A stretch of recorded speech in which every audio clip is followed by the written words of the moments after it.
ഇംഗ്ലണ്ടിൽ ഇപ്പോൾ ഗ്രേറ്റ് ബ്രിട്ടനിൽ ഇപ്പോൾ നടന്നിട്ടുള്ള ഒരു വലിയ സംഭവമാണ്. അത് ഇപ്പോൾ അവിടുത്തെ പ്രൈം മിനിസ്റ്റർ അത് രാജിവെച്ചതിനെ പറ്റിയല്ല ഞാൻ പറയുന്നത്. അതിന് മുമ്പായിട്ട് നടന്നൊരു സംഭവമാണ്. റോബർട്ട് ലോ എന്ന് പറയുന്ന അവിടുത്തെ ഒരു പാർലമെൻറ്റേറിയൻ ഒരു റിപ്പോർട്ട് അവരുടെ സഭയിൽ സമർപ്പിച്ചിരുന്നു.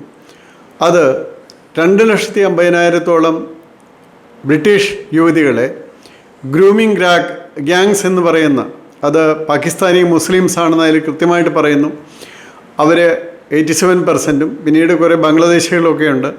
അവർ എങ്ങനെയാണ് കൊണ്ടുപോയതെന്നും അവരെ എങ്ങനെയാണ് അടിമകളാക്കിയതെന്നും അവരെ എങ്ങനെയാണ് വിൽപ്പനച്ചരക്കാക്കിയതെന്നും അങ്ങനെ അവരെ എങ്ങനെയാണ് ദുരുപയോഗം ചെയ്തതെന്നും പുറത്തറിയിക്കുന്ന ഒരു ഭീതിദമായ ഒരു റിപ്പോർട്ടാണ് അത് വന്നത്.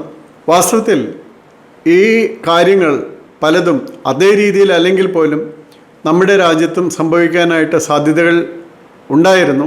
അത് കുറേ കൂടി അവെയറായതുകൊണ്ട് ആ രീതിയിൽ സംഭവിക്കുന്നില്ല എന്ന് മാത്രമാണ്.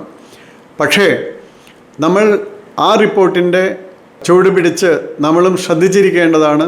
ഇതുപോലെ എക്സാക്റ്റ്ലി ഗ്രൂമിംഗ് ഗ്യാങ്സ് ആയിട്ട് വരുന്നില്ലെങ്കിൽ പോലും നമ്മളെല്ലാം ലവ് ജിഹാദ് എന്ന് പറയുന്ന കാര്യങ്ങൾ നടക്കുന്നുണ്ട് എന്നുള്ളതും, അതുപോലുള്ള കുടുംബങ്ങളുടെ അപ്പോൾ ഇതുപോലെ പല കേസുകളും ഇപ്പോൾ പുറത്തു വരുന്നുണ്ട്.